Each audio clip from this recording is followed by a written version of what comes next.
Welcome to Remembering KK on Candid Talk Show. As we all know, we are in the period of celebrating the life of our founding father, Dr. KK. Zambia and Africa at large has lost an icon, a statesman, and a freedom fighter.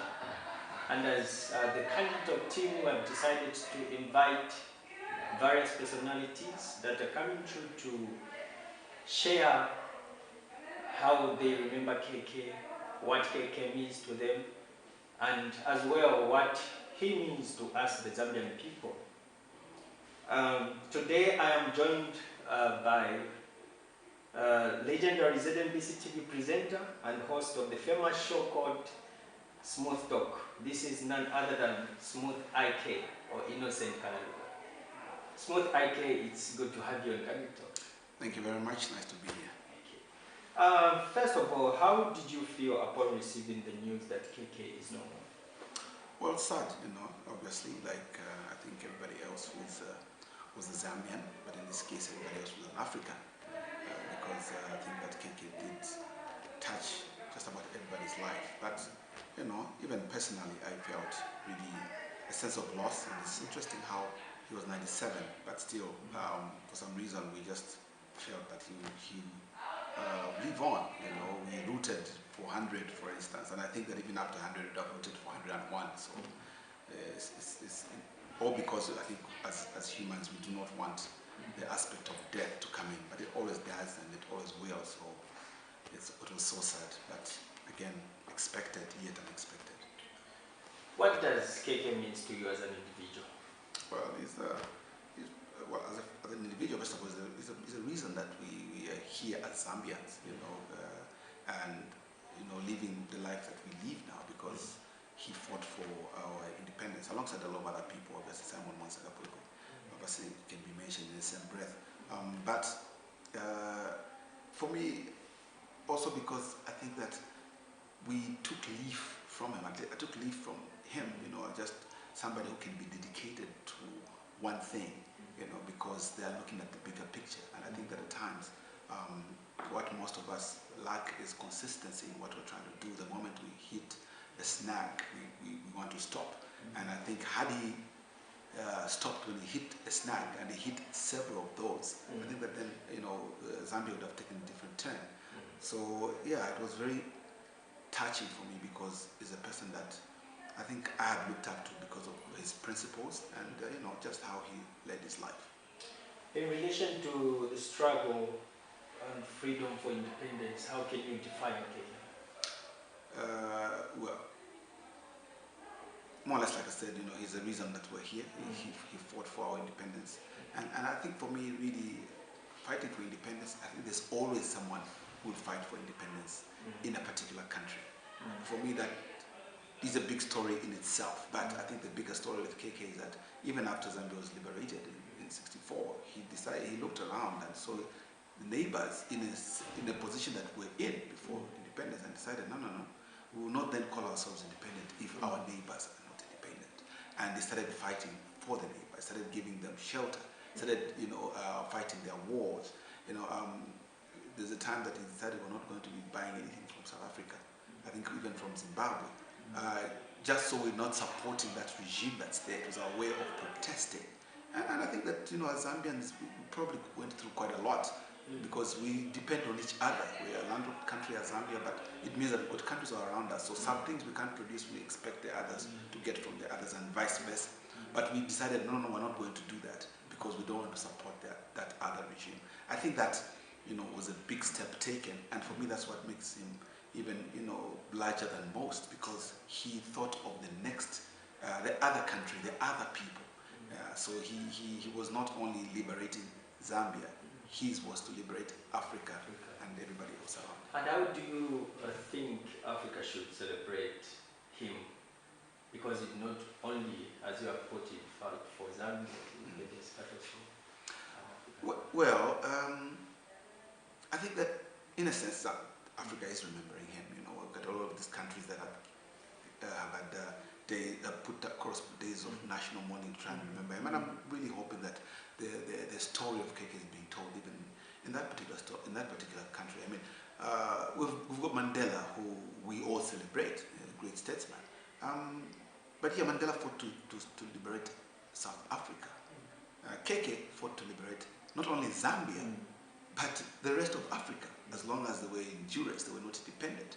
So in that sense, you kind of feel that he's even a bigger icon than Mandela, because it wasn't just about one country, his country, because all of us are selfish in that sense about our country, but he was selfless by also looking at other people, other countries. And I think that's how I think Africa should celebrate him, as a person who extended his hand. What we had, he felt, should not be ours alone. Let the other country equally have the same. And I think if this story is told, because liberation is not only about independence, there's economic liberation. There's a lot of liberation that is needed even now. And I think that we can still take that leaf as Africans and still be able to not to liberate only ourselves, because now we can do great as an economy. We should make sure that the other country equally, is at the same footing. And I think that's how we should remember KK as a continent. What is it that, especially as the young generation, should learn from our founding father? I think there are a lot of lessons from KK. It's just really difficult to even pinpoint. But again, we'll talk about how, as human beings, especially young people these days, we think about self a lot. Maybe that's how come we have selfies. It's all about yourself. And I think that we need to embrace the fact that we cannot celebrate whatever you have achieved alone. It always has to be the next person. And I think that, like KK, we need to be able to make sure that the next person is equally in a good position. And I think at times as Zambians, it's been said, and it may be true to some extent, that we love it when we are the ones that have achieved and everybody else is coming to us. But I think that in achieving, we need to be able to, when you have achieved, when God has given that opportunity to lift somebody else, to bring them up to your position as well, so that they too can lift somebody else. And in that way, everybody can be, liberated in that sense and be able to equally achieve. I think that's, what I would say about that. What is your take about the suggestion from some members of the general public that government should come up with a day on which to celebrate KK? Well, firstly, I would be surprised if that didn't happen. I just feel that maybe it's a good call to make, just that for me it's an obvious. It needs to happen. We cannot celebrate him this way and look at, we're learning a lot about him, even now in this celebration, some things we didn't know, all the different facets that the man had. And then we're going to just sit back and not give him a day. I think there will be a day, really. I really don't even know that it's something we need to fight for. I think it's going to happen. It has to happen. Like you have quoted, there are things that we are learning about KK now. Don't you think there is need for us to revisit our Zambian history? Well, yes.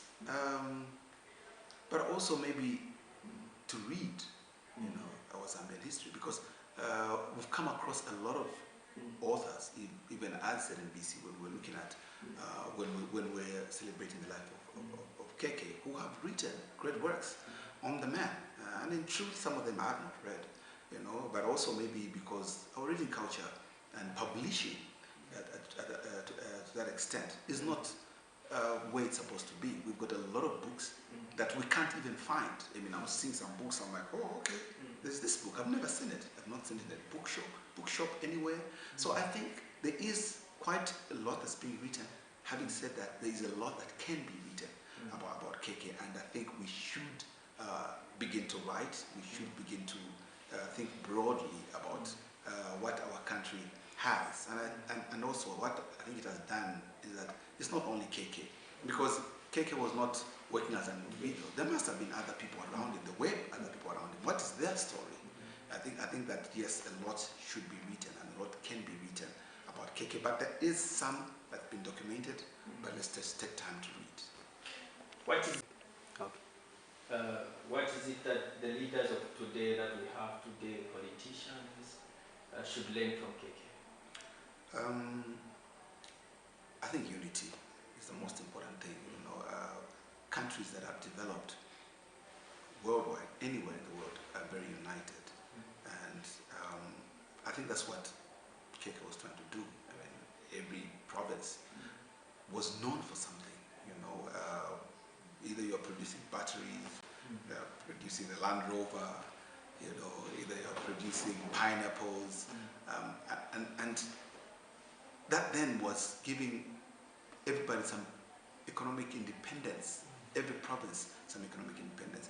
I think that that then brings unity, because you don't feel that the one province has it all. You know, you don't feel deprived as a province and want to move all the time, because you can only grow when you've got when every corner of your country has some factory of sorts that's generating something, because that generating of whatever it is you have will mean that there's other little, for instance, if you've got batteries being produced in some province, it means that they need paperwork. So it means that somebody dealing in paper and pen and whatever, already they've got business there. So it's little things that come along with such developments that are very necessary. So I think it's very important that Zambia is unified, and then being unified also means that every province is happy where they are and not wanting to trek to the capital in order for it to happen for you.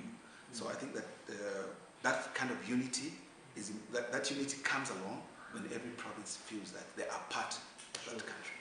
Powerful. Before we go, what is your message to the nation as we mourn, or rather celebrate the life of our founding father? Yeah, well, I think again it's to learn from him, you know, to learn how to be selfless, to learn how to appreciate the next person, to learn how to appreciate even the what you deem a person that you feel is not very necessary in courts. You know, there was once a story of a U.S. president that went to a rocket launching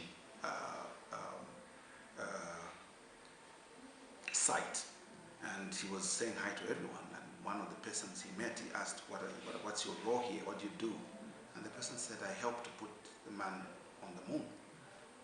And later on, he asked, he said, "What exactly does he do?" He was told, "No, that man is a cleaner."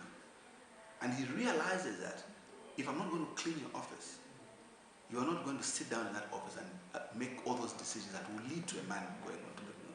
So I think that we need to be able to embrace everybody in our country, despite whatever roles they're doing. We need to deliberately also Zambianize. I think that's so disheartening sometimes when you find a lady selling bananas and she says it's 10 kwacha and you say it's having a 7 kwacha. And now she reduces to 7 kwacha. You go to a huge factory or superstore that is selling very expensive stuff, and you're not going to negotiate. You just buy. You have the money for that, but you're not helping somebody whose money is going to trickle down to that child that they're trying to take to school, to a kaunda who is in Matero trying to make his living and eventually become someone. We're just learning about Madam Irene Mandilema, who grew up in Matero, very humble beginning, and the parents were not doing these white-collar jobs, but there she is. So we need to be able to realize that let's help out in whichever little way that we can, and even buying something at a price that is being said on the street by a Zambian is part of helping. Smooth Ike, thank you for coming through to Remembering KK on Candid. Thank you very much for coming through to talk to me and thinking that I would add my voice to this. Thanks a lot. This has been Remembering KK on Candid Talk Show, a segment on which we are inviting various personalities to come and share how they remember KK, our late founding father. Remember to catch our show